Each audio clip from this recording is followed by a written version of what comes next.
The ceiling came at me wrong. Low, earthen, roots pushing through the beams like knuckles. I tried to sit, and the body did it without me. Too light, too small, arms I never ordered up. My hands. These weren't my hands. 9 years of nothing on them. No callus from the theodolite case, no white scar across the thumb. Just small, dirty fingers, splayed in the straw, trembling like they belonged to someone else. Because they did. I opened my mouth to curse the dream. The shape formed. The words stayed in me, dead on the floor of my throat, and not even the old rasp of my own breath came back to tell me I'd tried. Silence, sure. I'd lived in silence my whole life. This was deeper.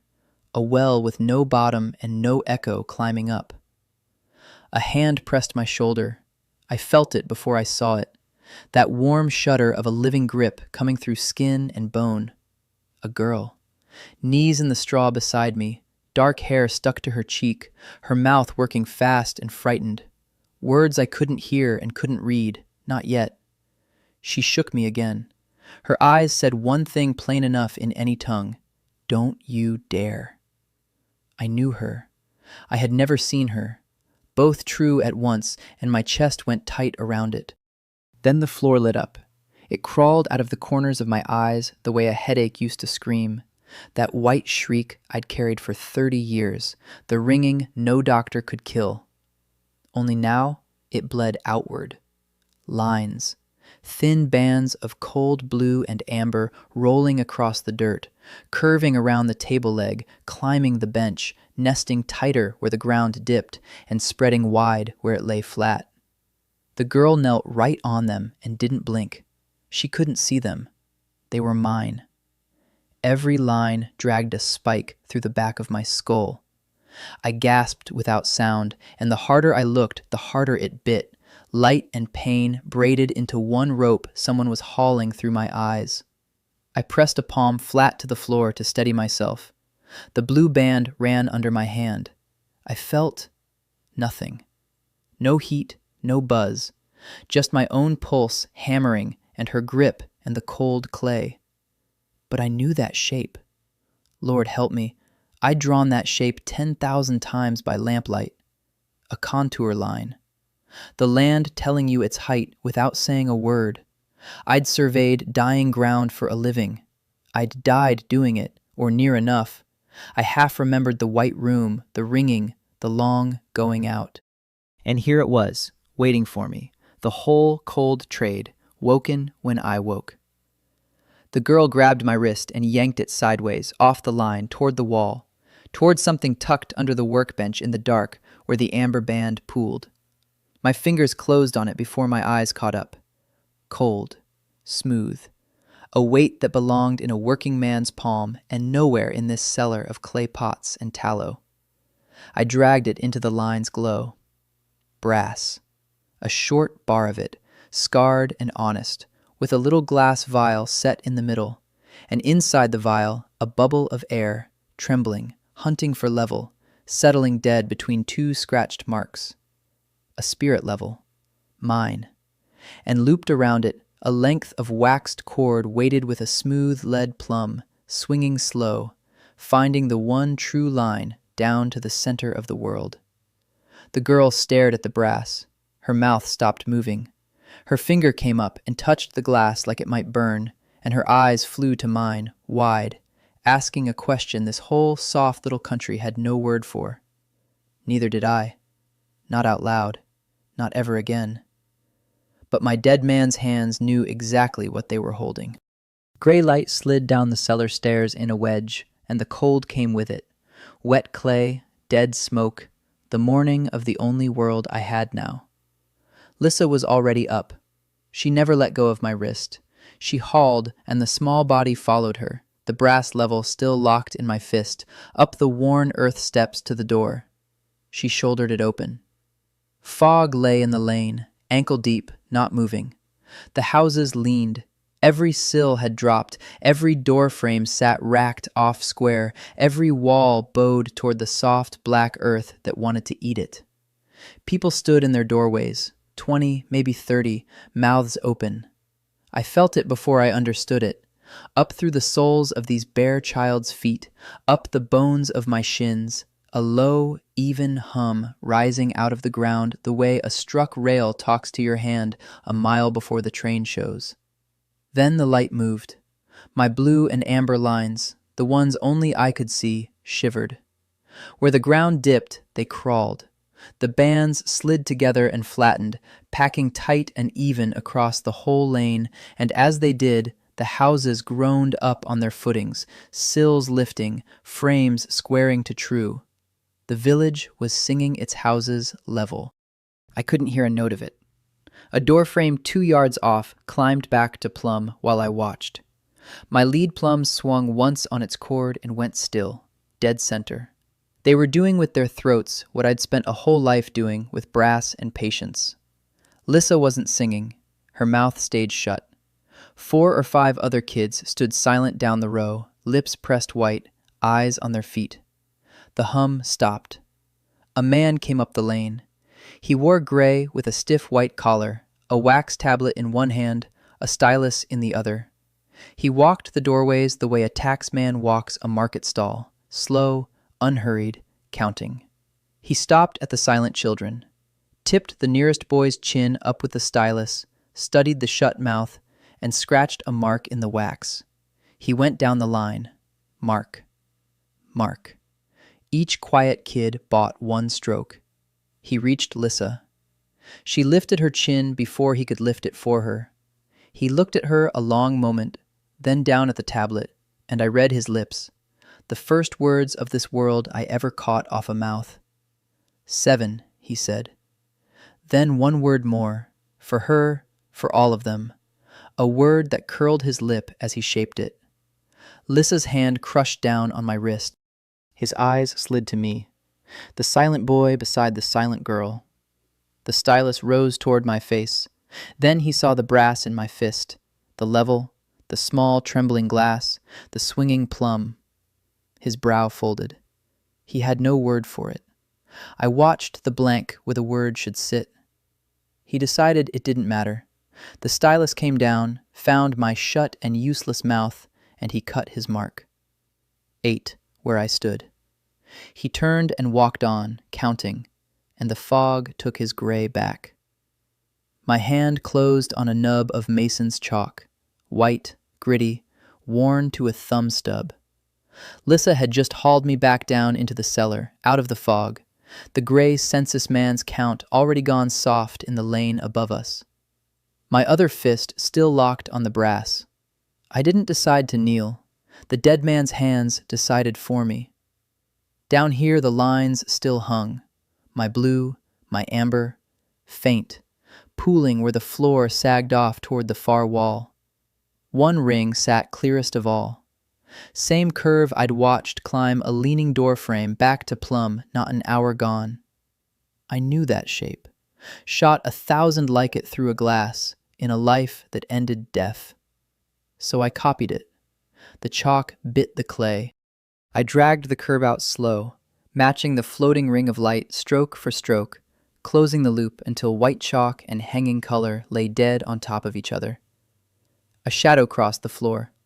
Lissa, halfway down the stairs, 1 hand flat on the wall, watching me scrawl on the ground like I'd lost what little mind a mute boy gets. I didn't look up.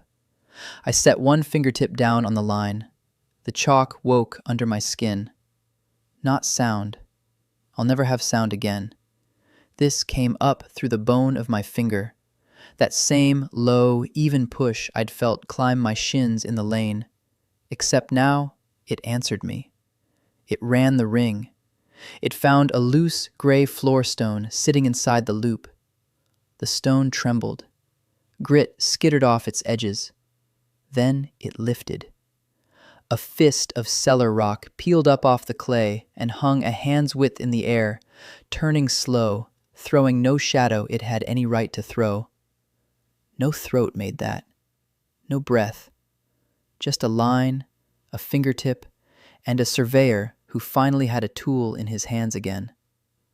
I raised my finger. The stone dropped, cracked the floor, rolled. I pressed down again. Up it came, steady, hanging. I felt her before I saw her, that hard judder through the clay of someone coming down the stairs fast. Lissa dropped to her knees across the ring from me. She stared at the stone. She stared at my finger on the chalk. Then she laid her own small, dirty fingertip beside mine and pushed. The stone jumped higher. Her face broke. That shut mouth, the one that bought her a 7 in the wax this morning, split wide. Not to sing, to grin. Shaking, fierce, the first true thing I'd read off her since I woke wrong in this body. We didn't need their throats. We didn't need one note. A line and a fingertip, that's all. The whole soft country that marked us number 7 and number 8 had just handed me back my whole trade and didn't even know it had a name yet. I did. I'd carry it to every condemned kid in this valley. I pressed the chalk, and the stone rose for me alone. The stone hung between us, both our fingers pinning it to the chalk. For one breath, nothing in the cellar moved. Then the lines bit back. My blue ring flared white.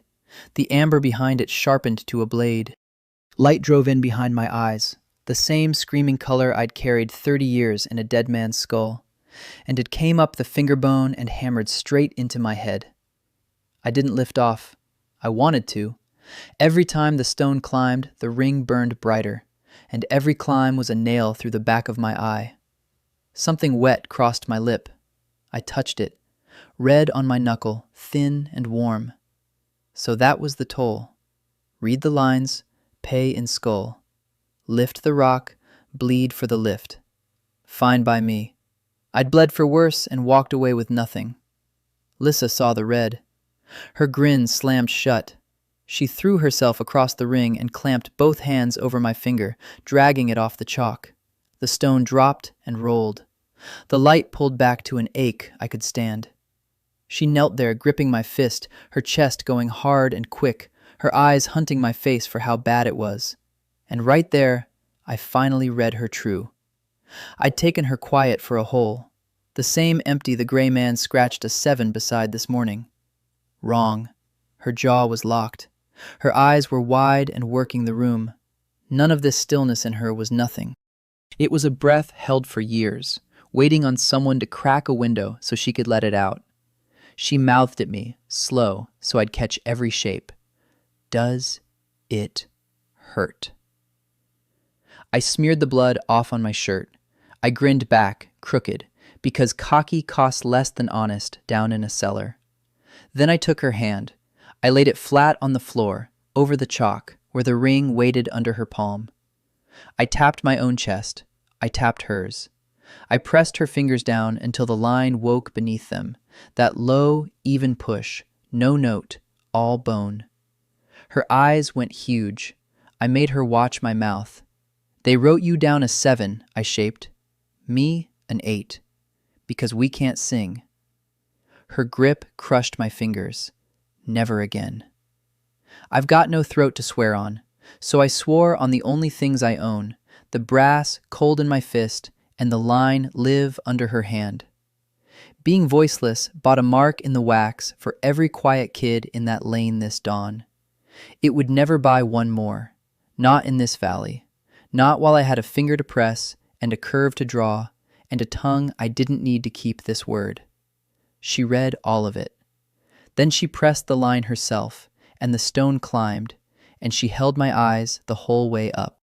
The boots came back before the blood dried on my lip. Not the census man's tread, heavier, slower, certain of every inch of ground it crossed. Lissa's head snapped up. She'd caught it through the clay the same heartbeat I did. They wanted the children up on the green. We climbed out of the cellar into white mid-morning glare. The whole lane stood herded onto the grass already, mothers gripping shoulders, the propped houses leaning behind us. A new man waited at the top of the slope, tall, robe the color of wet ash. He held a wax tablet and a bone stylus, and the easy way his thumb rode that stylus told me the whole story before he opened his mouth. This was the one who decided who lived. A choir herald, come to listen. He lifted one hand and the green went dead still. I heard nothing. I didn't need to. I read it straight off their throats. He pointed at the first boy. The kid's neck swelled, jaw cracked wide, chest pushed. The Herald's stylus dropped fast and cut a long, clean stroke. Good. Next, a girl this time, throat shaking, and under my heels the grass carried a faint, even hum I could feel in the bone. Long stroke again. He worked the row without hurry. Here's the thing I clocked, leaning close, daring myself to be wrong. He never once looked at their faces. He looked at the wax. Strong voice, long cut. Weak voice, a short stab. His eyes lived on that tablet, and the children were just noise filling in his blanks. Then he reached us. Lissa stood straight as the plumb line in my fist. He raised a finger at her and waited. Her mouth opened, her ribs lifted. Nothing came. No swell in the throat, no hum in the grass, no note. Just my sister breathing into the quiet she'd carried for years. His eyes didn't go to her. They went to the wax. And the stylus came up over the tablet and hung there, hovering. I sidestepped. One quiet shuffle on the grass, casual, getting the angle of his tablet into the sun. The light skidded across the wax, and I saw it. Her name. And beside it, already, the short stab he gave the weak ones, cut deep, the edges smooth and gone hard. No fresh curl of shaving anywhere near it. I know wax. I've scribed 1,000 lines into 1,000 tablets in a life this child's hands don't remember. A cut made just now leaves a bright little wave of shaving standing up off the groove, soft, catching light. Hers had none. The wax around her name had settled, dried, set. He'd carved that mark before he ever climbed our slope, before breakfast, before one child on this green opened a throat. The hover was for us, the performance. Stylus up, eyes solemn. Give the mothers their moment to hope while he pretended to weigh a girl he'd already weighed in some gray room with the door shut. The audition wasn't measuring anybody. It was a verdict in a costume, walking the line with a bone pen, letting us watch it land like it landed fair. My finger found the brass tool through my shirt. Cold. I pressed my thumbnail into it till it bit. Go on, I thought at him. Pretend you're choosing. I felt the shaving curl off no groove, and I knew you walked up this hill with my sister's death already dry in your hand. He let the hover stretch. He wanted Lissa to feel it. Her chin stayed up. She didn't give him the flinch. Then his stylus came down, not into the wax, into the old cut, deepening a thing that was always there. And he turned the tablet a hand's width so the front row could read it, so the whole green would see exactly which of us he'd already settled. His pen rested on her name and held. Lissa, the wax said, and under it, dug deep and dry, 7. They didn't let us off the green. They marched the whole condemned row down behind it, mothers and all, to the old well where the grass quits and the packed stone starts. A board waited there, pale new pine, nailed flat over the gray well stones, still bleeding sap at the corners. Wrong wood for an old square. Somebody had planed it smooth this morning just to hold a list. Names. Burned in, not carved. A hot iron, 86 lines deep. A man in white stepped up onto the well lip. Not the ash robe from the slope.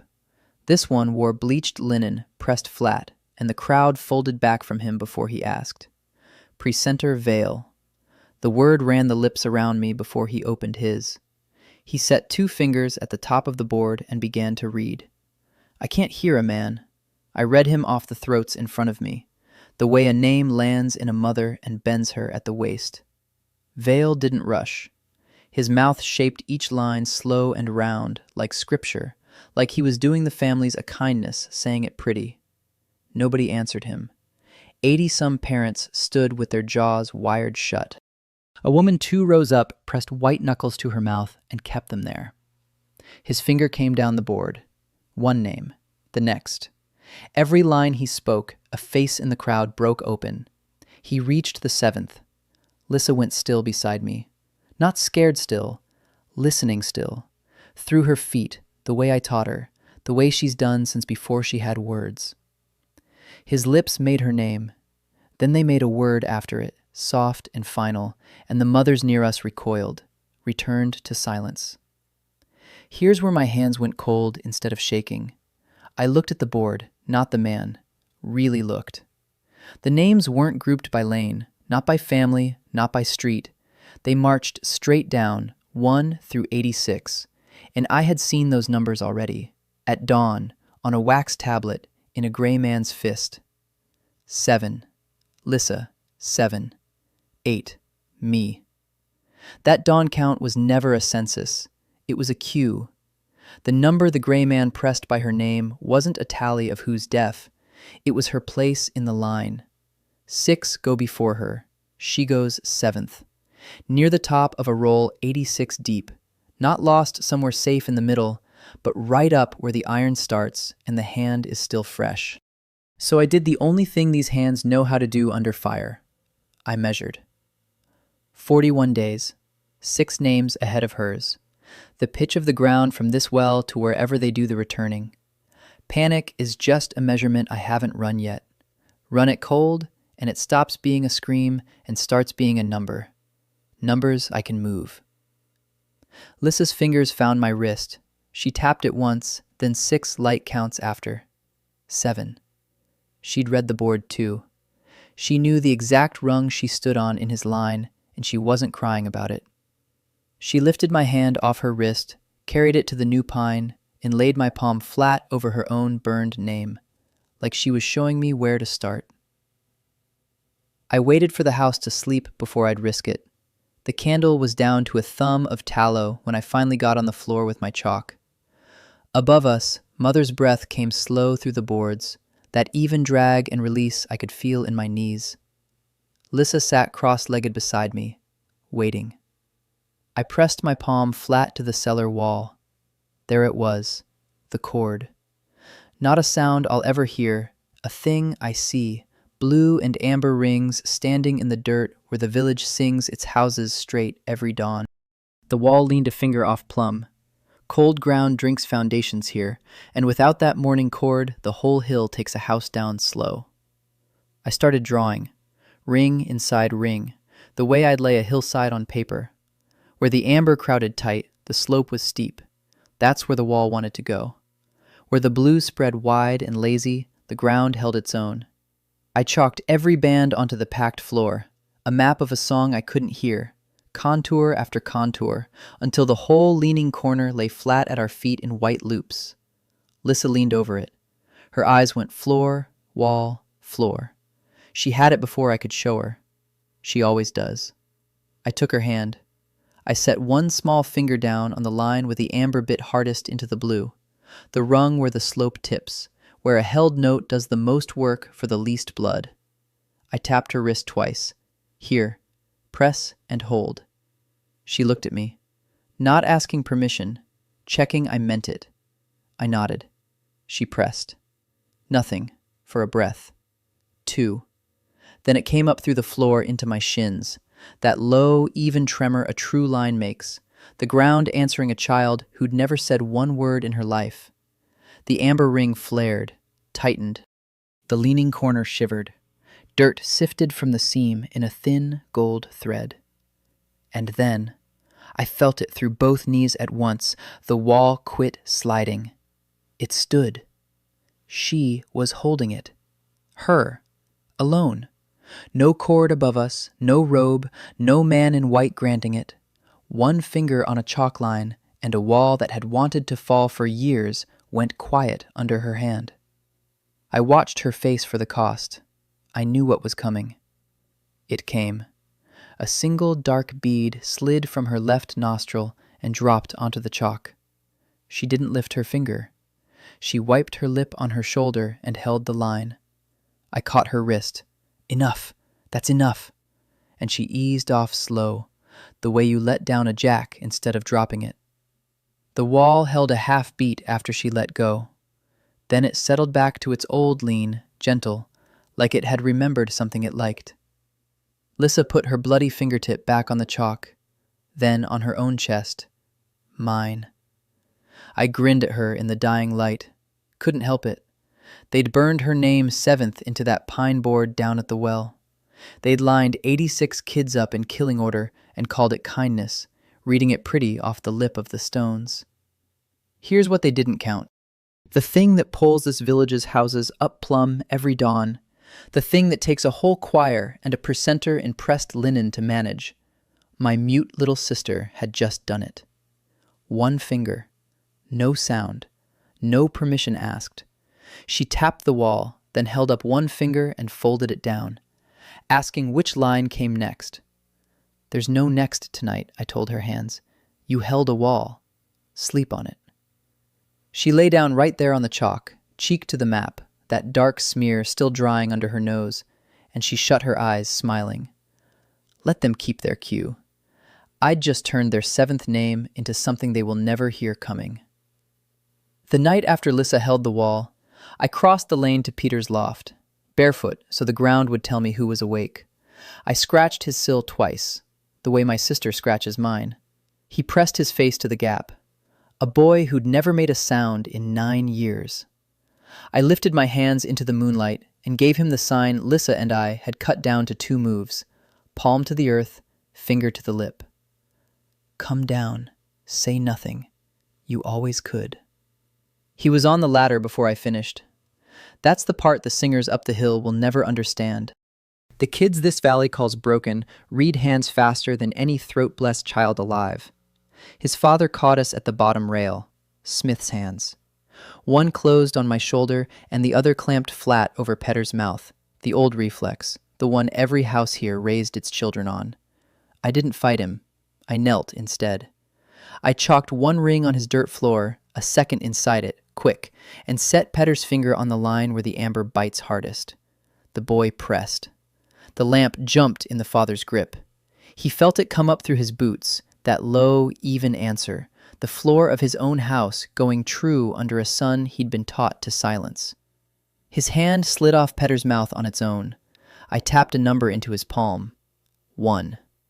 His boy stood first in their line, first walked to the well. He let the boy go. The others cost more than the chalk lines ever did. Annika's mother met me with a paring knife and a face that had already said no. She'd watched the dawn choir bleed her whole life. She knew what holding a note does to a throat that owns one, and she would not feed her daughter to it. I couldn't argue. No throat, no slate she'd squint at by candlelight. So Lissa argued for me. My sister stepped into the lamp and showed the woman the brown crust still under her own nose.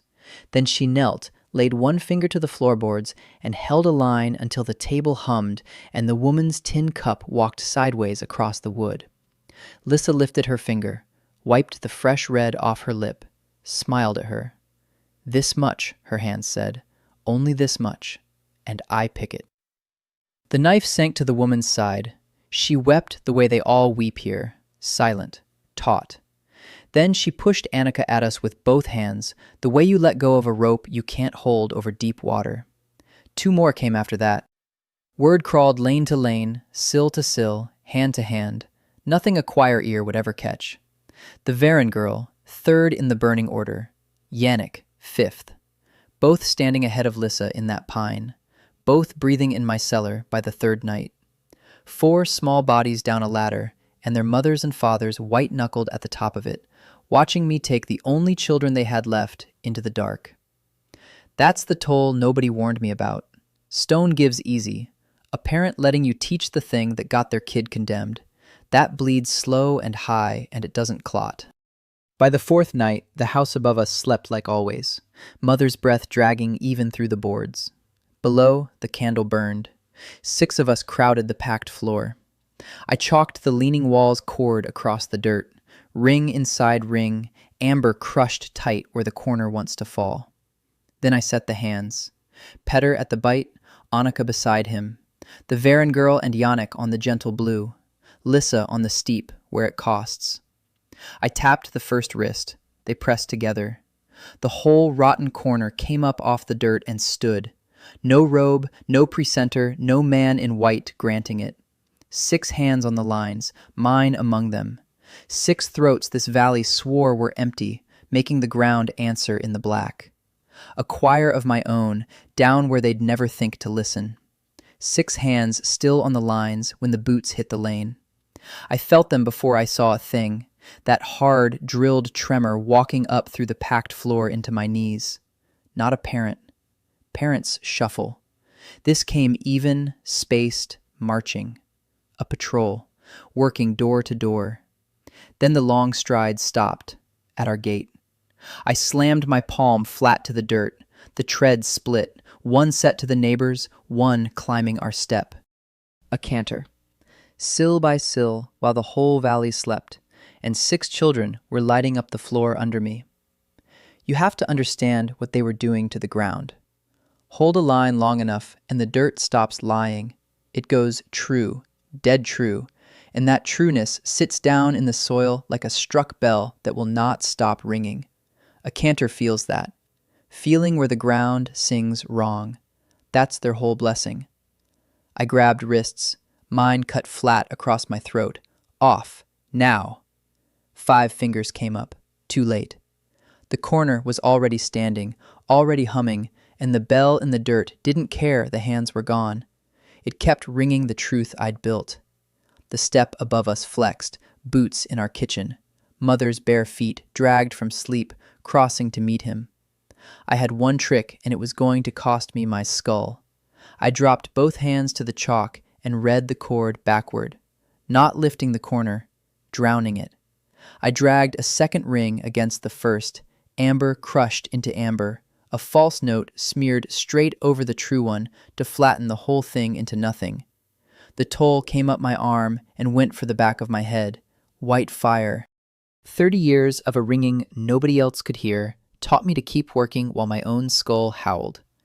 This put me on my hands. My nose let go and a hot rope onto the map. I tasted copper at the back of a throat that has never made a sound. I held the smear anyway. Above us, the canter's boots stopped dead over the cellar. I felt him through the boards, felt him plant his feet and reach down into the floor with that low listening of theirs, hunting the wrongness he'd tracked off the lane. Petter's eyes were huge in the candle. The Varan girl had a fist jammed against her teeth. I pressed harder, flattened it flatter, shoved the trueness down under a layer of ordinary, crooked, lorn dirt, the kind every rotten house here leans on, nothing to feel, nothing to find, move along. A second of his weight, 2. My blood ticked off my chin onto the chalk, drop, drop, drop, and I matched my pushing to it, because counting was the only thing holding me up. 3. His weight lifted. The boots turned. They crossed back through the kitchen, even and bored, and went down our step into the lane to go wake the next sill. I let the cord go. The cellar tilted hard. Lissa caught my collar before my face hit the dirt. We sat there, breathing in the candlelight, 6 of us, not one throat among us, every body shaking. Then Lissa wiped my mouth with her sleeve and rapped my palm twice, hard. What? I wiped the rest on my wrist and tapped back what I'd felt in the way he stood over us. Not a watchman doing rounds. A man who already knew the shape he was hunting. He hadn't pounded the door and shouted for the deaf. He'd come quiet. He'd listened low, into the ground. They'd felt it. Somewhere up the hill, the trueness rising out of these cellars had reached the wrong ear, and the choir had quit asking which children couldn't sing. They were out in the dark now, sill to sill, hunting for the ones who could. The candle still guttered when the floor kicked. Not boots this time. Deeper. The whole valley shrugged in its sleep, that slow, sick roll of soft ground deciding which way to slump, the kind the dawn cord pins flat before a soul wakes. Dawn was hours off. No cord, just dirt, moving. I felt it climb the cellar wall and go hunting up the row of houses above us, sill after sill, each one starting to lean toward the bite. My skull was still white with the toll. I couldn't have lifted a teaspoon of earth. Didn't have to. I slapped Peter's wrist and threw my hand up the line. There, the whole row. Go! He didn't wait for me to draw a thing. He found the chalk already on the dirt, the rings from before, and he set his fingers down on the amber like he'd been born reading it. Annika hit the line beside him, the Varan girl. Yannick on the gentle blue. Lissa went to the steep without my asking. 6 pairs of hands, and not one of them looking to me to grant it. The roll came through. I felt it arrive under my knees, that wrong falling weight, and I felt it stop. Dead. The kids took the whole leaning row and stood at level in the black, a street of sleeping houses held true on 6 sets of small fingers, while the men who keep this valley upright were still flat on their backs, mouths shut, drawing the first breath of a chord that wouldn't be needed.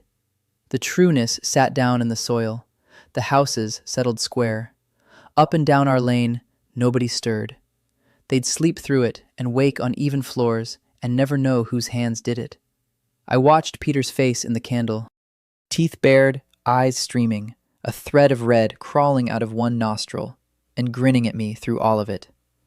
The Varen girl was shaking. Yannick looked like he might be sick. None of them eased off until I cut my hand flat and let them. The row held on its own a half breath after their fingers left. Then it just stayed. Banked. Hours. I grabbed the nearest 2 skulls and knocked my forehead against theirs, once each, hard, because I had no voice to give them, and that was all I had. We'd done it before the choir could. That was the whole prize. Not a wall, not a corner, a street. Then Lissa went stiff.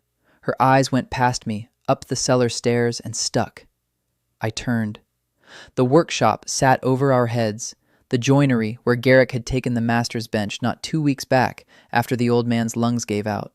A careful man, Garrick, new to the chair and frightened of losing it. The door at the top of the stairs had a finger's gap under it, a black line, always. It wasn't black now. The chalk rings were still lit from the hold, amber and blue bleeding up out of the dirt, brighter than they'd ever burned, brushing the underside of that door and spilling out the gap into the room above in a thin, colored seam. I'd thought only I could see the lines. I was wrong about how loud 6 hands could make them shine. A board creaked over us. I felt it through the step. Slow weight, crossing the workshop floor toward the cellar door. Not Mother's bare feet. Boots. Garrick's boots, the heavy left one he favors. The seam of colored light broke. 2 dark gaps split it, square in the middle. The shadow of a man's boots, planted right at the threshold, toe to the gap. He didn't knock, didn't haul the door open and roar. He just stood there in his own dark workshop with a band of amber and blue lying across his boots, looking down at light that has no business leaking out of a cellar full of children who can't sing. I felt him not move. A long count of him, just standing, just watching that glow under the door. Then the boots stepped back. Quiet. The seam went black again. He'd seen it. And a frightened man remembers what he sees. Morning came up gray, and Garrick went up the hill ahead of it. I watched him leave from the workshop window, that heavy left boot breaking the frost, fast, no breakfast in him. A frightened man only walks one direction, toward whoever can take the fear off him. I went after. Bare feet in the cold ruts, hanging back, reading his shoulders the whole climb. He stopped at the chapel step and pulled his cap off with both hands. The night cantor opened the door. I couldn't hear one word that passed. I have never needed the words.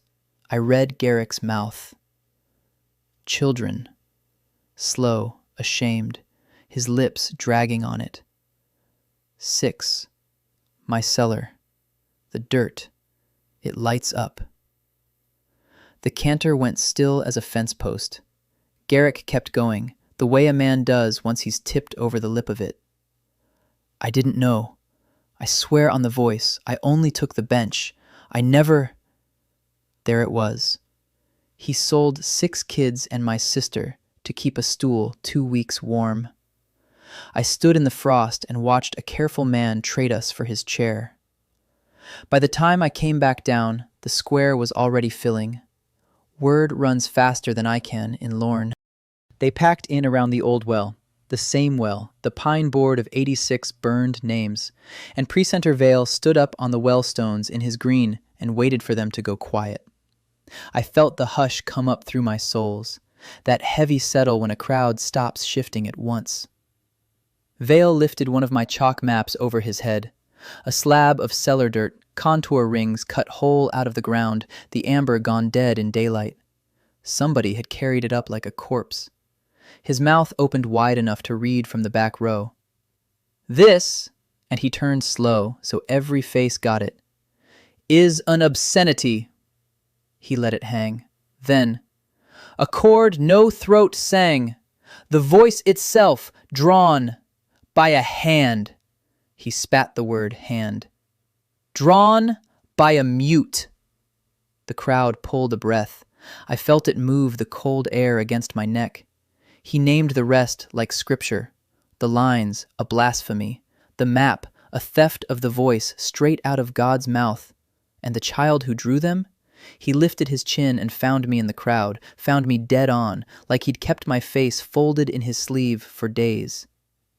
"A heretic." Then they brought the iron. An apprentice cranked a little brazier on the well lip, coals going from red to white. Vale set a fresh pine plank up on the stones, right beside the board of 86. He took the brand himself. The iron came out of the coals, trailing a shimmer of heat. He pressed it to the wood and leaned his whole weight down. White smoke climbed in a fat curl off the grain. I felt the whole square flinch back through the frost, 100 bodies leaning away at once, and he lifted the iron clear and turned the plank to face us.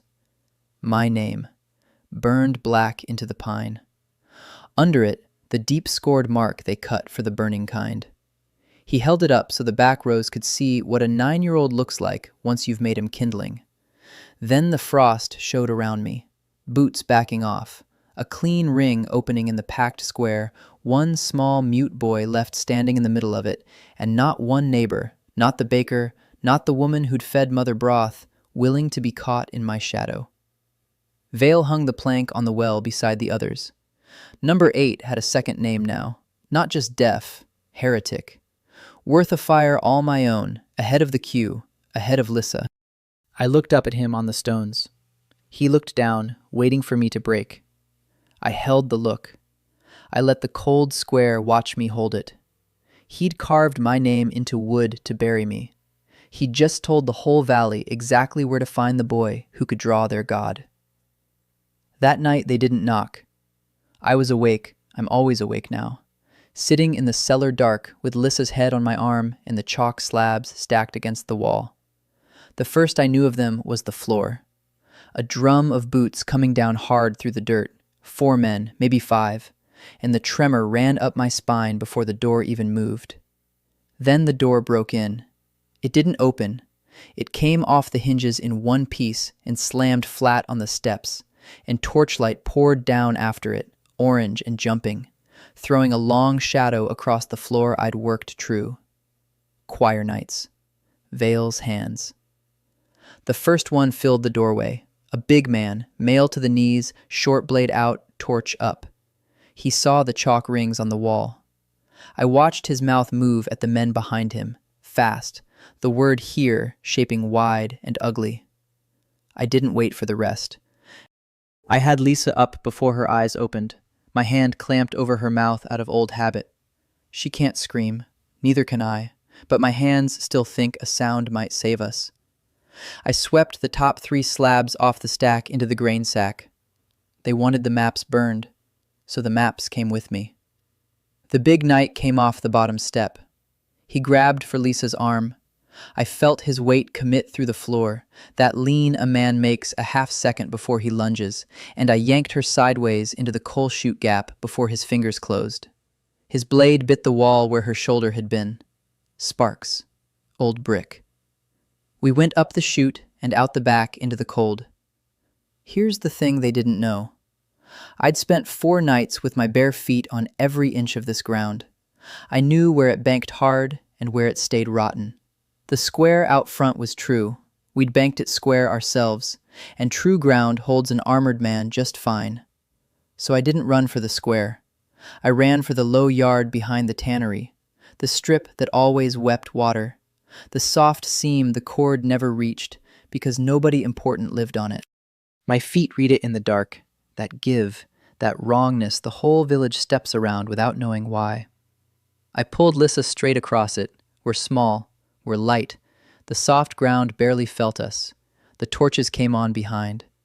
I felt the first knight hit the seam at a dead run, full mail, full weight, and the ground took him to the knee like wet bread before he understood it had a bottom. I turned just long enough to see it, the big man down on one leg, his torch pitched into the mud, the flame of it drowning, his mouth wide on a roar I would never hear. A second knight went in beside him. They floundered. Heavy men learning in one night the lesson I'd had 4 to study. I got Lissa's hand and we ran for the black line of the hills. Cold ruts, frost cracking, her fingers crushing mine. Behind us, the torches stopped climbing and started milling, smeared down to a single orange blur in the wet yard, and the higher we got, the smaller that blur burned. I didn't look back after that. Up was the only direction left to me, and up I already knew. Every contour of those hills was drawn behind my eyes before my feet ever touched them. The choir owned the valley. The ground was mine. Lissa's fist crushed mine, the hill tilting up under us, frost splitting white wherever a boot came down. I felt for the spine. Every hill keeps one, a rib of old rock under the turf where the ground holds in any weather.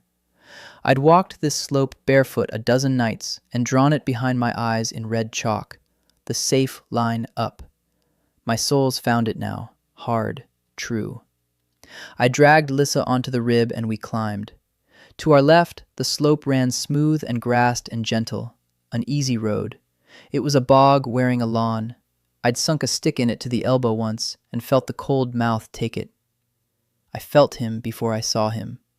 One tremor coming up the same rock behind us, steady, climbing where my feet climbed.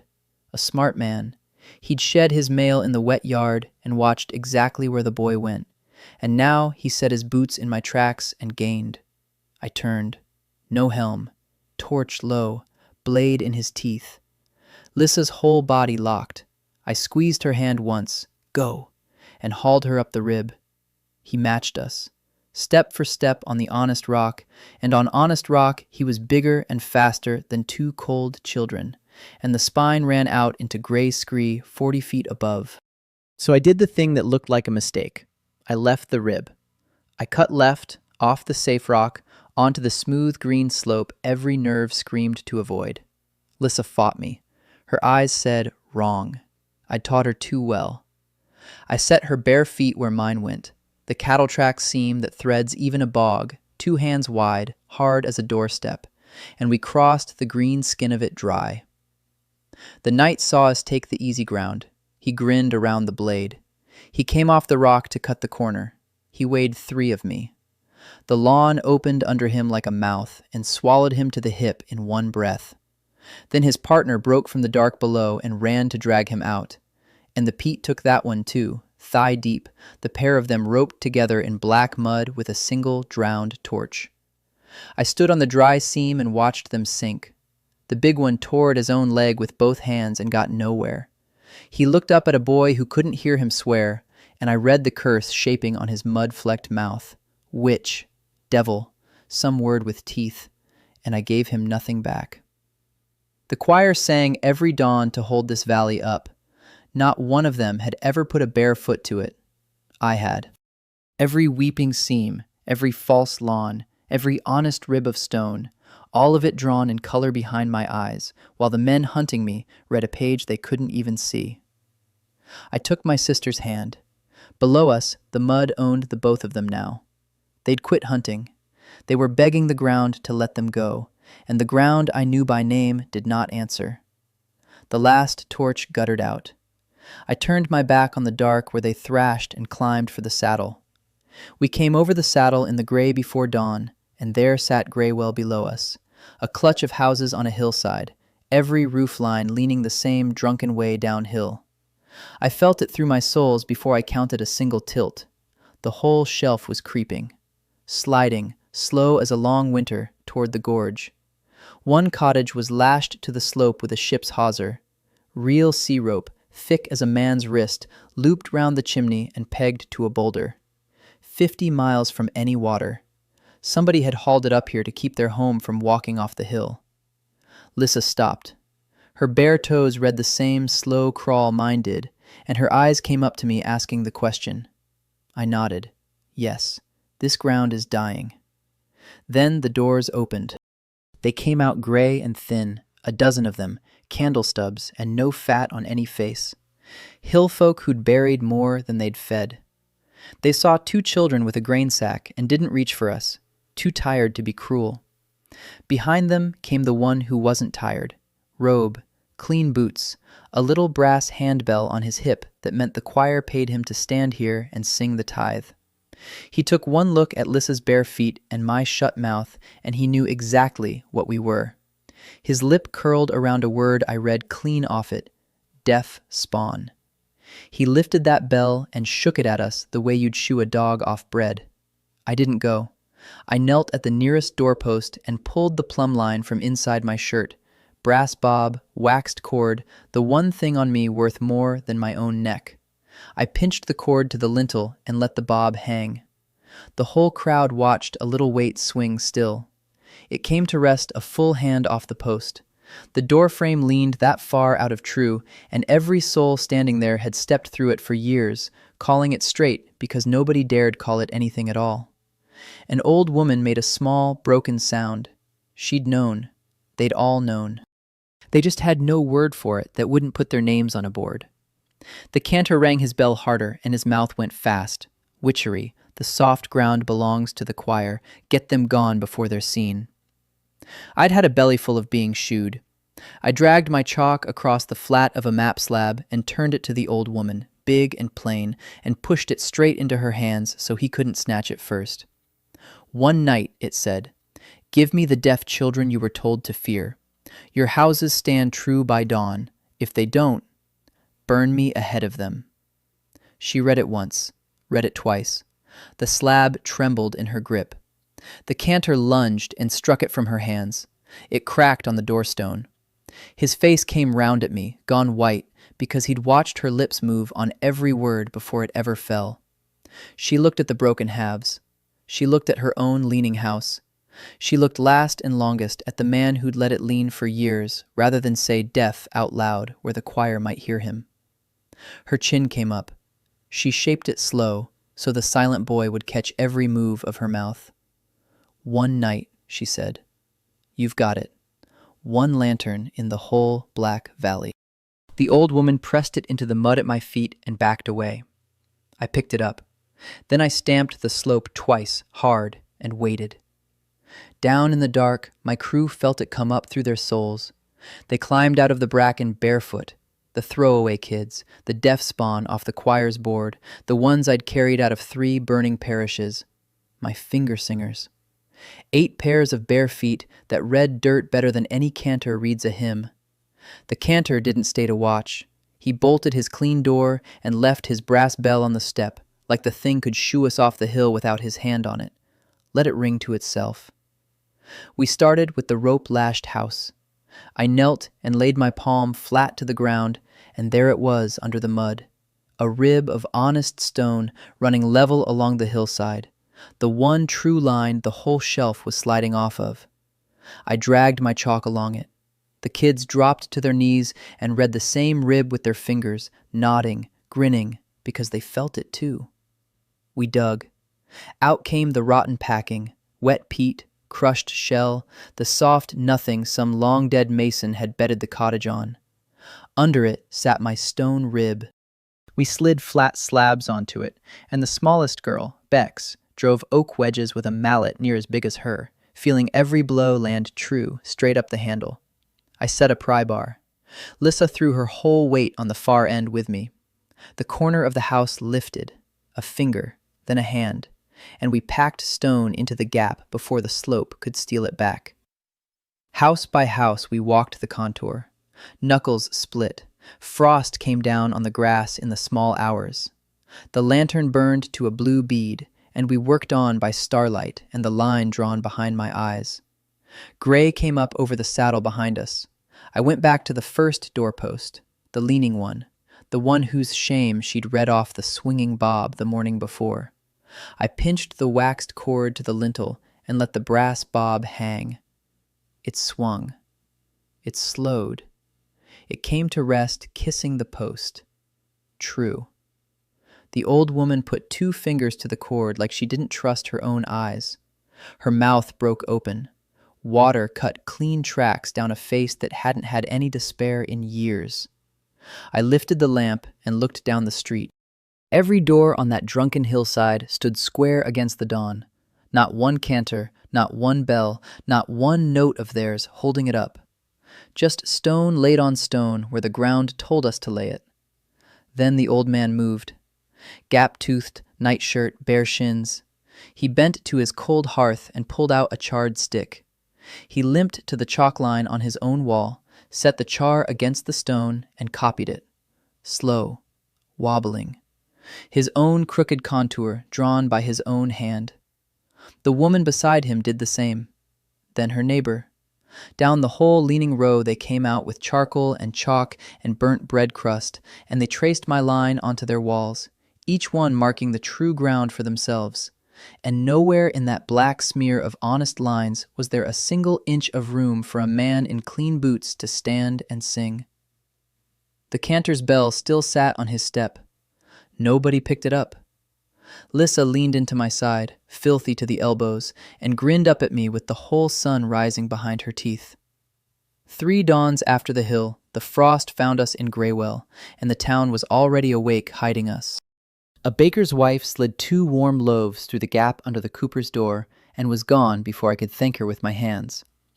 The cooper himself had cleared his back room, a long wall, fresh lime-washed, bright and bare. He pointed at it. He pointed at my chalk. He didn't need the rest. A wall for my maps.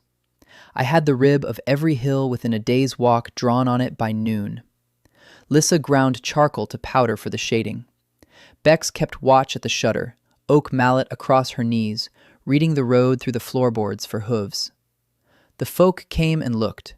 They mouthed a name at each other when they thought the deaf man couldn't catch it off their lips. I caught it. The silent cartographer. That's what the wren-thin girl at the well shaped to the boy beside her. Slow, careful, the way you handle a word too hot to hold. Fine. Let them whisper it loud enough to walk. Then the floor jumped. Bex felt the hooves before my soles did and slammed the shutter. Vale had come himself. Not an outrider, the cantor who'd sat 2 seats down from me on the choir's board, back when I still had a seat. The same clean quill that signed my children onto the burn list. He rode straight to the market cross. My heresy brand was already nailed there. A scorched oak plank, the choir's open mouth burnt into it, my crime spelled under it for any traveler to read. Vale's man passed up a fresh paper. Vale drove the nail himself.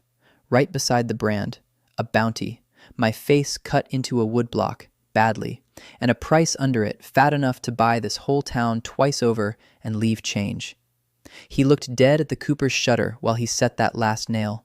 He knew which roof I was under. He wanted me to know he knew. Then he turned his horse and let the price do his work for him. The street went stiff. A bounty like that turns neighbors faster than frost. I felt the held breath come up through the cooper's floor. That tight, leaning quiet a slope makes the heart beat before it slides. So I walked out into it, across the frozen mud to the cross. Vale was gone, but his nails still stood bright in the wood.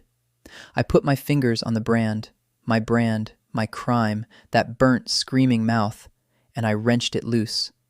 2 nails tore free. I didn't hear them shriek. I felt them give in my wrists. The wren-thin girl backed off a step, waiting to see which way I'd run. I didn't run. I carried the plank back across the square, climbed the cooper's stoop, set it square over his door, and drove it home with Bex's 2 big mallet.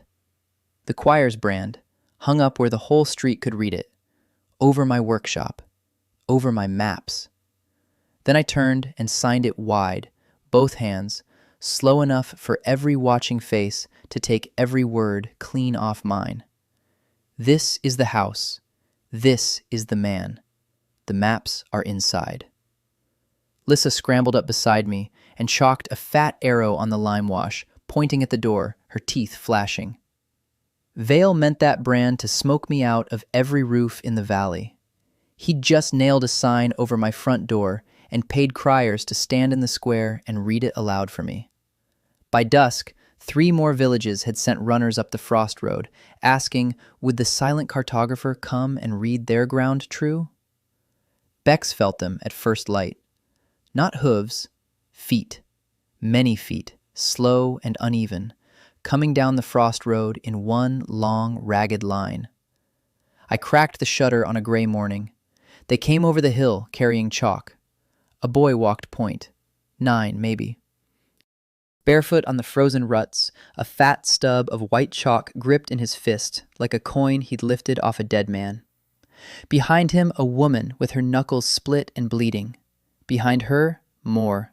Whole families picking the low, easy grade down into Graywell, the way water always finds the easy way down. I went out onto the stoop. Frost bit straight through my soles. The boy stopped at the bottom step. He didn't open his mouth. He couldn't. I knew that throat-still way of standing before he ever showed me a thing, the same way Lissa stood the day I pulled her off the choir's board. He held up a roof slate, scratched on it in chalk, wobbling, wrong in 3 places, my contour, the rib of a hill I had never walked. He'd copied it off a wall 2 valleys over, off somebody who'd copied it off mine. I crouched to his level. I tapped the slate, tapped my own chest, opened both hands at him.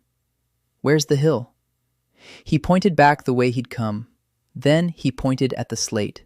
Then, slow, scared, hoping, he pointed at me. Behind him, the woman began to weep without a sound. I'd been telling myself I was one man with a chalk line and a head start. That's the lie a hunted man tells to keep moving light. These people had walked Frost on bare feet to lay that lie down on my step and dare me to pick it back up. Lissa came out beside me.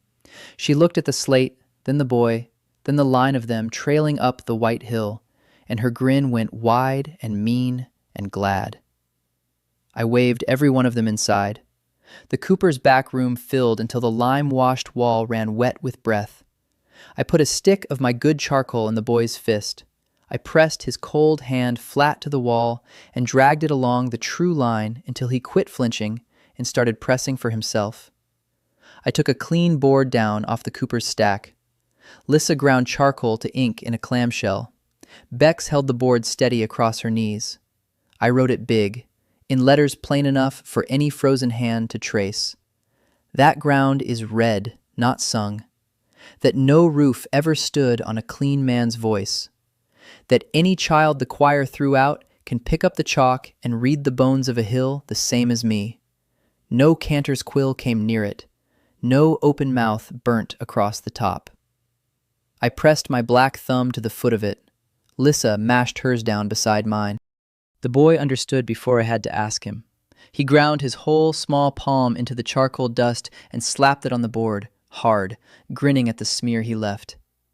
Down the line that came after him, one black thumb at a time, the raw-knuckled woman, her neighbors, kids I'd never met, until the bottom of that board was nothing but the hands of the voiceless, layered dark. Bex chalked the name across the top, where the choir's burnt mouth used to have the right to sit. The Guild of Mute Cartographers, open and reading ground for anyone who'd walk the frost to ask. I shoved the charterboard aside and unrolled the 7 across the Cooper's floor. 7 slates, 7 chalk copies, 7 crooked ribs of stone scratched by hands 2 valleys apart. I weighted the corners with mallet heads. Bex knelt at my shoulder. The point boy hung in the doorway, chalk still fisted, watching. I've been reading them one at a time. Wrong way. A single map is just a man bragging about one hill. I dragged the first slate against the second and matched the broken edge of one ridge to the broken edge of the next. They fit. Not close. Exact. The line ran clean off one slate and picked itself up on the other, like it had never stopped to take a breath. I grabbed the third. Same. The fourth dropped its torn end onto the third, and the rib kept running, ducking under somebody's peat, somebody's rotten church, surfacing wherever a roof had needed holding. My hands went faster than I meant them to. 7 villages, one spine of honest stone under the whole Frost Valley. I looked up and signed it before I had the sense to be careful. It's all one hill. Bex frowned, didn't catch it. I slapped the boards flat, pointed straight down through the floor, and dragged my open hand the length of all 7 slates in one stroke. One stone, under everybody's feet. Her mouth came open. I tore the lime-washed wall clear and took the joined boards the cooper had nailed up. Lissa ground a fresh clamshell black. I drew it big. Not 7 maps. 1. Every village's foundation cord hung off the single spine, ridge knotted to ridge, each footing keyed to the same bone, so a stone set true in Graywell stood in the same breath as a stone set true 3 ridges north. The boy got there first. He always does. He laid his chalk on the Graywell line, then walked his fingers down the wall, village to village, all the way to the far end, teeth bared in a grin. I sent the runners out before noon, each carrying the rib, each one's home cord hung off it true. Then I made them prove it to me. We'd laid the first long footing along the cooper's back lot the day before. One unbroken course of stone, set straight onto the rib I'd found under Graywell, 40 feet of it running true. I walked the boy down to the far end. I pressed his palm flat to the last stone. I planted my bare feet on the first. Frost on the ground bit up into my arches. I nodded at him. He struck it. Hammer heel, hard, once. It came up through the stone, through my soles, through the long bones of my shins. A clean knock with no mud in it, no rot to drink it down. The whole course carrying his blow the full 40 feet to me without losing one grain. I made him do it again so I wouldn't call myself a liar. Again it arrived, cold and square under my heels. The raw-knuckled woman watched my face do something it doesn't do much. I put her hand on the stone beside the boy's and let her feel her own knock land. That's when I stopped being one man with a head start, and you can mark it down. 7 foundations on one rib, one body of stone, and me standing on the throat of it with feet that finally had something worth feeling. Up the Frost Road right now a runner is kneeling, setting his village's first footing down onto the same spine, ramming it home. I haven't felt that one yet. I will. Lay a finger on the Graywell line, and a wall wakes 3 ridges over. Ram a footing in the north, and it'll come walking back down the stone to knock under my heels. The whole valley, one quiet choir at last, and me, deaf as a brick my whole life, the only man in it built to feel every voice. Noon hadn't landed yet.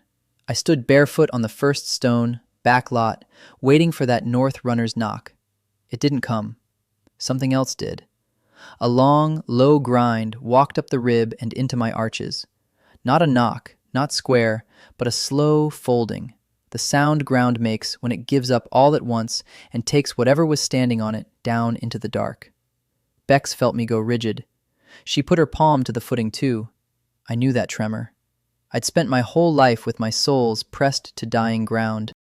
2 ridges north, a foundation was sinking. A true course of stone hauled loose, the homes on top of it buckling back into the soft peat we'd lifted them out of. Then Vale stepped onto my footing. He'd been standing in the lot since I came out.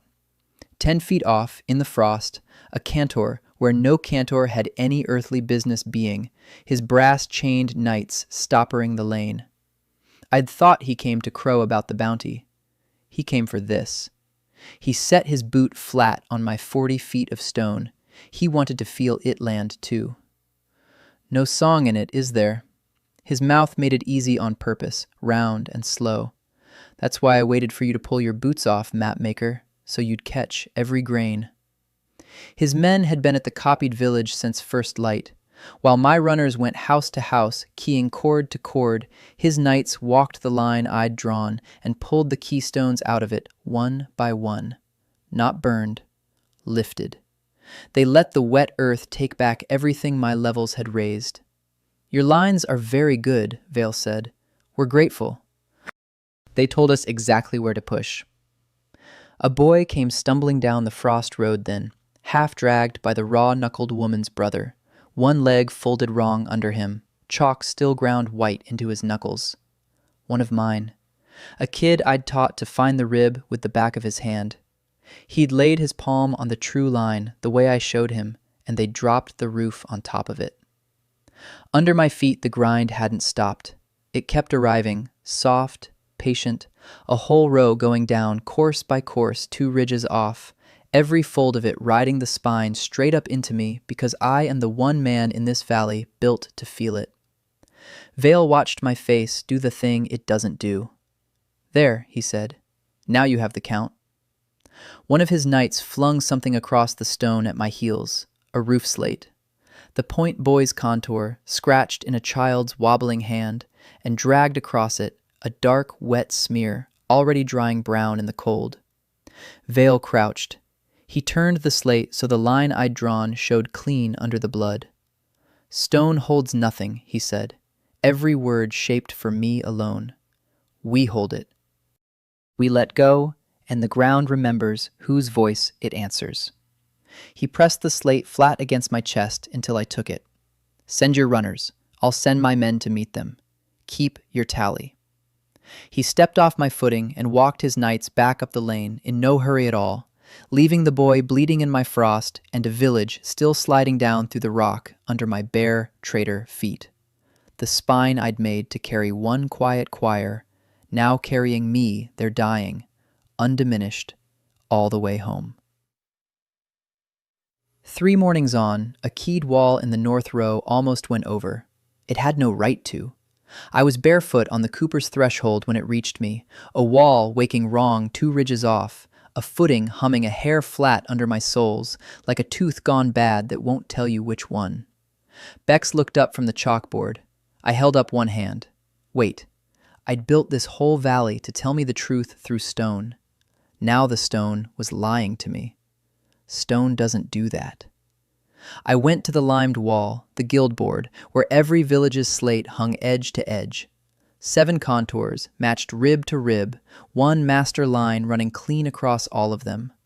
I dragged my thumb along it. There, a bow.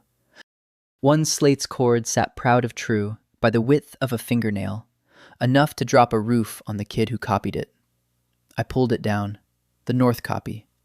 The runner up there had rammed his footing to this line, and his wall had near answered with its own grave.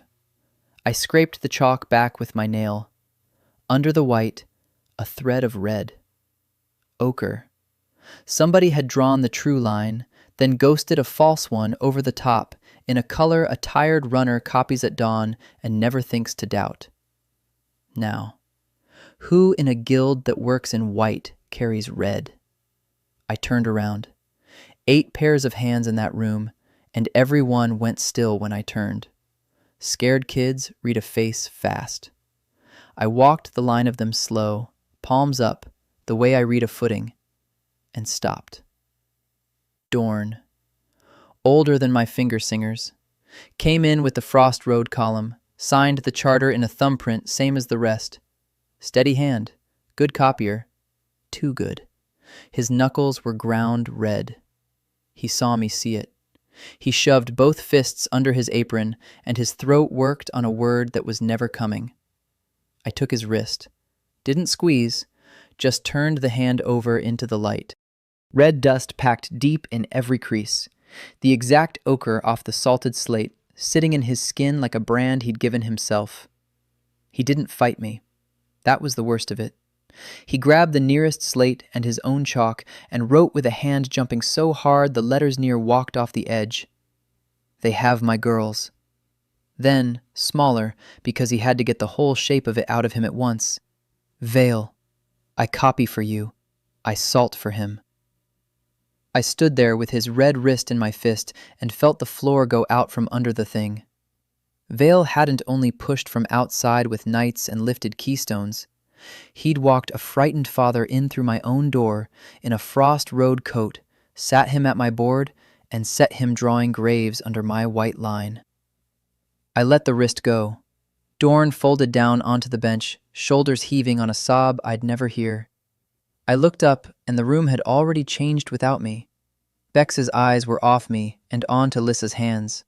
Lissa's were on the new boys.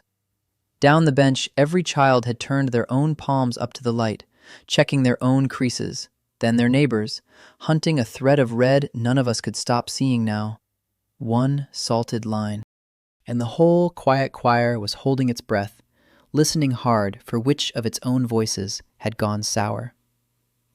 I built a guild that signs in thumbprints because I trusted hands more than any quill ever born. Now I was reading every hand in the room for a stain.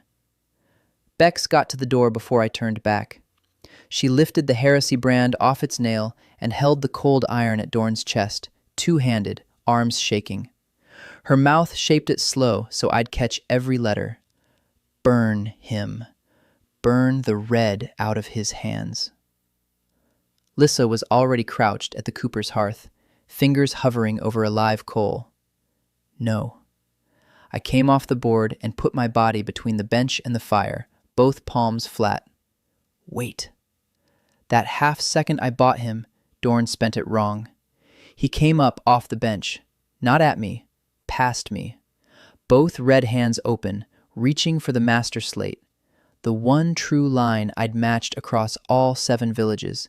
He meant to take it down and break it on the floor. A map Vale can't read can't save anyone. Vale's marked to die. I caught his collar mid-lunge. Bex swung the brand at his skull. I got my forearm up, took the cold iron in the meat of it, and shoved them both, stumbling apart. Then I stood there, bleeding a little, between the traitor and the children who'd carried him. Everybody breathing hard, nobody moving. I let Dorn's collar go, picked the brand up off the boards where Bex had dropped it. 8 pairs of eyes followed the iron, dead sure I'd use it now. I hung it back on its nail. Then I took his wrist, the red one, and turned it palm up to the light one more time so the whole bench could see the ochre packed deep in every crease. I held it up high. I wanted them to know exactly what they were looking at. Then I put my own chalk into that red fist. White, clean. I walked him to the north slate, the one already scraped down to its red, pressed his hand and the chalk flat against the false thread still ghosting under the white, and I made him draw. The true line, over his own salt.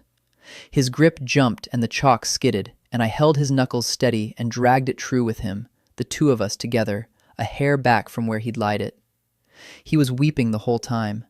I felt it travel up his arm, that hitching shudder a sob makes. He grabbed a second slate one-handed and scrawled it crooked. He kills them if I fix it, my girls. I turned his face to mine so he'd read me with nothing in the way. I put my fist to my chest, opened the hand toward the door, toward the north, toward wherever Vale was keeping them. Then I pointed down the bench, every barefoot one of mine. The shape I made was the only answer I had. Your girls are on my list now. I carried these out of fire. I'll go back for yours. Then I let his hand go and gave him the chalk to keep. He stared at it, then at the board.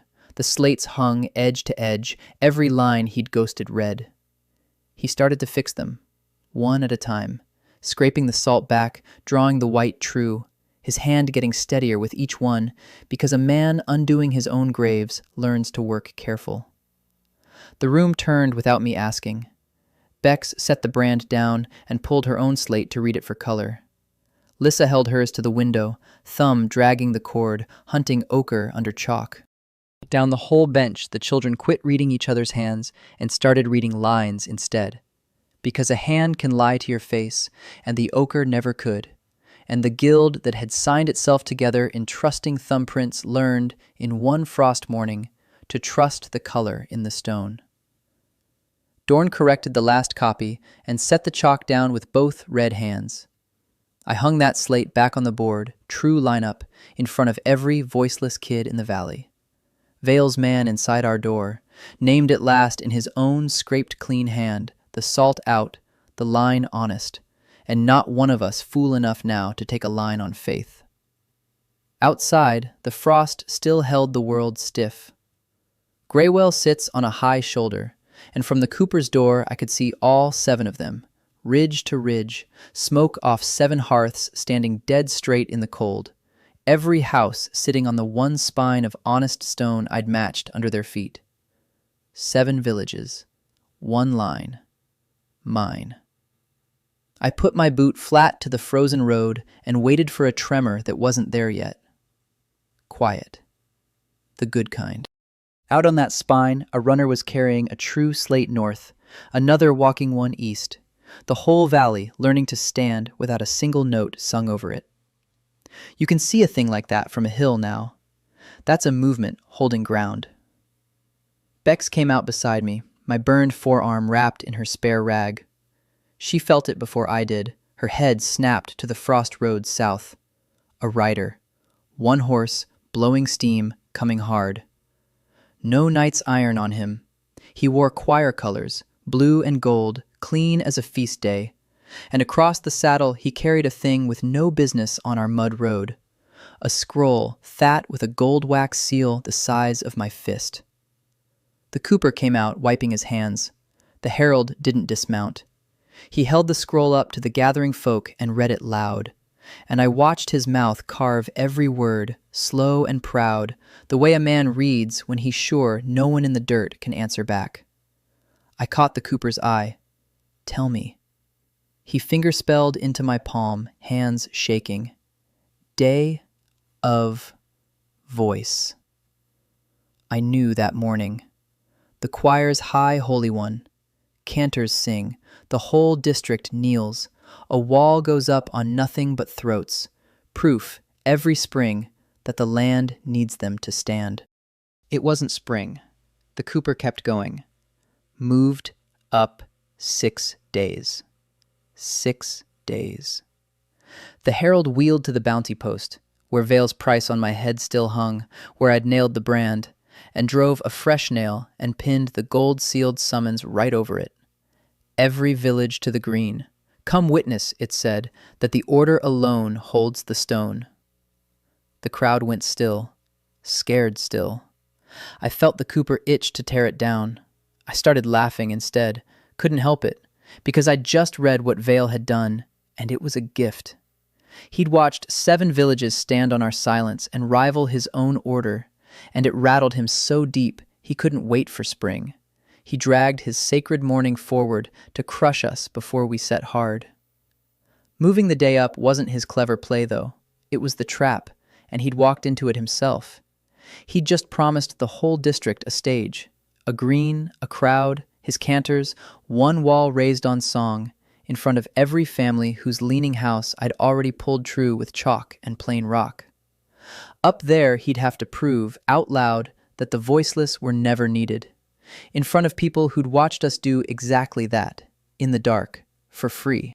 I turned Bex's face to mine so she'd read me clean, touched the summons, touched my chest, pointed south down the frost road to wherever Vale was already nailing his stage together.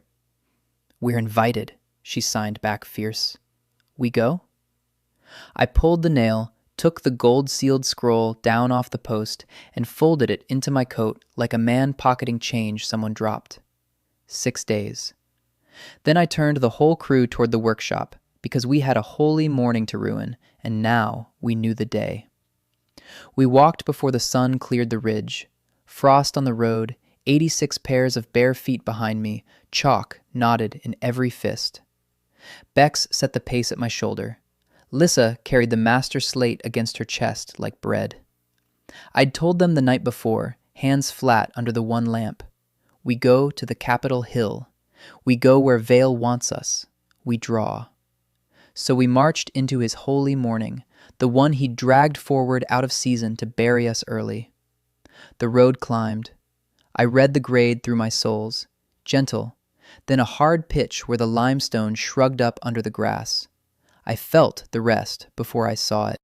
A tremor came up through the dirt, hundreds of feet moving in one slow rhythm, the weight a crowd makes when it's been ordered to stand still and be holy. We came over the last shoulder, and there it was, the great green where they crown things. Below us, in the cup of it, every cantor in Lorne, blue and gold, ranked tight, more blue than I'd seen in my whole life. The The stake line was already paced out, the wall they'd raise on song, marked and waiting. Off to the side, their children. A pen of small ones, roped, waiting too. The cull, dressed up for a feast. I put my 86 along the top of the slope and did not slow down. A man broke off the bottom rank and climbed toward us. Tall, a marshal's chain over the blue. 2 knights at his heels, hands loose on the iron. He stopped 10 feet down the grade and read me his paper, slow, his mouth carving every word so the dirt would understand. Bex caught it and threw it into my palm. Off the hill, consecrated ground. Any mark before the voice is heresy. I crouched, pressed my flat hand to the frozen turf and felt the cold rib of stone under it, running just the way I'd known it would. Then I looked up and tapped the ground twice. Mine too. He didn't care for that. He pointed at his roped children, then at the stake line, then drew one finger across his own throat, slow, so I'd be sure what the morning was for. Telling me the killing was holy, telling me it was already written. I smiled at him and snapped my fingers up. 86 children dropped to their knees on my line and set chalk to frost. We worked the day down into the dark. No words. Deaf kids don't need them, and we never did. I read the hill through my soles, every seam of stone under the grass, and threw the line off each shoulder by touch. Behind me, the chalk crawled. Lissa ran the contour east. Bex took it west. Dorn held the slate to the lamp with his red hands and called every line true. Down in the cup, by the coal's own fires, the marshal watched us. He paced. He sent a runner into the blue. Then another. Good. Let Vale hear it from his own mouth. They're drawing on the green. The frost bit harder past midnight. A boy split his fingers on the cold. He wiped them down his shirt and kept the line moving. Nobody asked to stop. We laid one great contour across the whole face of the hill. Every fold of honest stone, under their holy green, traced out in white. The sky went gray at its edge. I stood at the top and looked down at what 86 pairs of frozen hands had drawn in the dark. White lines, ridge to ridge, true to the stone beneath them. Below them, Vale's wall stakes, his ranked cantors, his roped children, waiting to be turned into a sermon. 2 lines on one hill now, his and mine. Nothing left between them but the morning. The blue split at the bottom of the cup, and one man climbed up out of it toward me. I knew Vale by his walk before I read his face, that even, unhurried step of a man who has never once felt the ground move under him. He came past the marshal, past his own stake line, up my contour, boot by boot, until he stood on a white mark a split-fingered boy had laid at midnight. He stopped to pace off, smaller than his bounty made him, soft hands, pink from a warm room, a throat wrapped in good wool. He talked at me slow, carving each word so the deaf man would be sure to understand. Bex pressed to my elbow and fed it into my palm. You brought children who cannot sing. I nodded. Yes, that part he had right. He turned and swept one soft hand across the whole cup, the ranked blue, the waiting stakes, the pen of roped little ones by the fires. Then back to me, mouth working careful. 1 chord, Bex spelled. We raise the wall and hold this ground with a single voice, and every mute thing on it is nothing. He pointed down at my lines like a man pointing at spilled milk. Your scratches wash off. Then he did a thing I'll give him credit for. He set his polished boot on the white line at his feet and ground it, heel twisting, chalk smearing gray into the frost, wiping out a whole stretch of what 86 frozen hands had drawn through the dark. Erased it, smiled at me, showed me how easy. My crew felt me go still behind them. Lissa's knuckles whitened on the master slate. I crouched over the smear he'd made, dragged 2 fingers through the broken chalk. Then I pressed my flat palm to the bared turf and felt the cold rib of stone still running there, exactly where the line had been. Because his boot can scrub the chalk, but it can't scrub what the chalk was only pointing at. I looked up and smiled back. I didn't reach for Bex this time. I let my hands say it where he could watch every move. I touched my own throat, shook my head once. Then I swept my arm down the whole white face of the hill, ridge to ridge, every fold of honest stone we'd traced through the night, and brought my hand back flat to my chest. I didn't bring throats, Vale. I tapped the frozen ground twice, hard. I brought lines. He didn't follow it. Soft men never do. He'd come up the hill braced to outsing him, certain I'd carried some quieter song to set against his loud one, and I'd just told him plain I hadn't come to sing at all. Something shifted behind his eyes. Not fear, yet. The first hairline crack in a man who has spent his whole life measuring the wrong thing. He stepped back off my contour, brushed the chalk dust from his boot like it had dirtied him. Then he lifted one hand toward the massed blue below. I felt it before a single mouth could open. The whole hill drew breath at once, hundreds of feet settling, weight rolling down into the soles of mine. That low gathering tremor a crowd makes the heartbeat before it lets go together. Vale's hand came down. The day of voice had begun. The chord hit the soles of my feet like a dropped anvil. I didn't hear it. I never do. The hill carried it up to me anyway, through the frost. One note, hundreds of throats, slammed down together as a single fist. Vale stood 3 paces off, hand still falling, watching my face for the break. The green shuddered. Below us, the massed blue held the note. I read it in the turf, a hard, even hum climbing my shins, the kind of pressure a man leans his whole weight against and dares the ground to argue back. Bex grabbed my sleeve. Then the first stone moved. Down at the wall stakes, where the cantors poured their note straight into the dirt, the ground bowed. A line of frost-white turf rose and pulled drum-tight, then peeled a long, pale seam open across the slope. The crowd felt it too. A whole rank of blue staggered sideways. Mouths still open, still singing, feet skating on a slope that hadn't been a slope a breath before. I dropped to my palms. The rib of stone under my contour was talking, and I read it straight through my hands. A deep groan running the spine of the hill, the note hunting the weakest fold and prying. You don't hold a hill with one voice. He dumped a whole city's weight onto a single seam. The seam was giving. I felt it split before I saw it. A crack tore up the cup, fast, jagging right through Vale's stake line, racing on toward the pen of roped children by the fires. Now the panic came. Blue robes broke. Cantors who'd never fumbled a note in their lives went down on the heaving turf, and the chord I couldn't hear shattered into 100 separate scramblings I felt scatter under my feet like spilled shot. The marshal bolted, toward Vale, mouth working. Vale didn't move. He stood on my smeared chalk and watched his own hill come apart, and that even, unhurried face finally had nowhere to set its feet. The crack reached the pen. A fence post leaned. A roped girl went to her knees in the opening ground. Lissa was already running. I caught her collar and hauled her back hard against me. Vale spun on me, lips slow, helpless. "What did you do?" Nothing. He'd done it. He'd poured a city onto one note, and the stone was answering him the only way stone answers. I shoved Bex toward my contour, pointed, "Go!" Then the whole green dropped, the frost skin of the hill ripping open from stake to stake, and the ground buckled under every soul in the cup like a floor giving way beneath a packed room. My fist went up against the dropping sky. 86 heads turned to it. They'd watched my hand all night. They knew this shape meant now. Down it came. Every child on the hill dropped to the chalk at once. I felt it through my soles before my eyes caught up.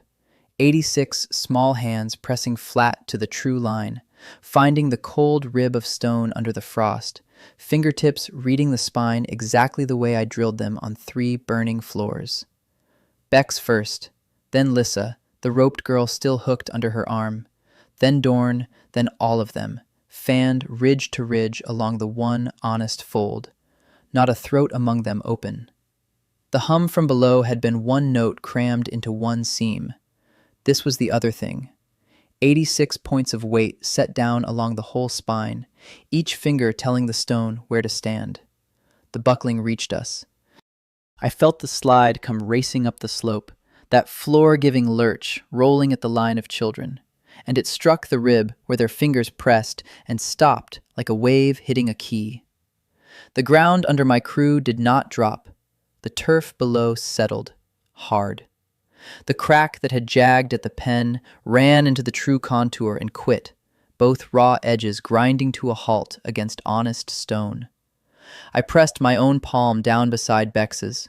The hill was talking again, and this time it wasn't groaning. It was settling. The city's weight finding its feet at last, every soul in the cup easing down onto a line that could carry them.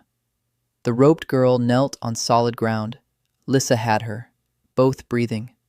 I looked for Vale. He had both hands up now, flinging them at the blue ranks below, mouth stretched wide, throwing the same word over and over at men sprawled in the frost. Sing! Sing! Nobody sang. The cantors knelt on a slope that had nearly swallowed them, staring up at a row of barefoot kids who hadn't made one sound, and were holding the ground their whole choir had cracked open. Vale's hands shook in the air. He screamed it once more, the cords standing in his neck, and not a single blue robe rose to answer. Because they'd just felt, every last one of them, whose line the hill had chosen. The marshal reached him. He didn't take Vale's arm. He stepped past it. He came to the edge of my contour, looked down at 86 pressed hands, and set his own boot square on the true line, like a man finding the first dry stone in a flood. Vale saw it. I watched it leave him. The certainty, the easy, loud man's faith, draining out of his face as the crowd that climbed up here to watch us die turned, rank after rank, to look at the children instead of him. He lunged and grabbed my coat, hauled my face to his, mouthed it slow, ruined. How? I didn't touch my throat this time. I laid my free hand flat on the bared stone between us, where the rib ran true under all of it, and let him feel the cold weight of the thing he'd never once thought to read. His fingers came off my coat. Below us, a single blue robe pushed up to standing, then knelt again, not to Vale, but to flatten his own palm to the dirt, hunting the line. Another did it. Then a whole rank, down on their knees on the saved slope, hands spread on ground they'd been taught their voices held up. Vale spun to them, mouth working. They weren't watching his mouth anymore. The loudest thing on that hill was the sound none of us could make, and every face in Lorne had finally turned to feel it.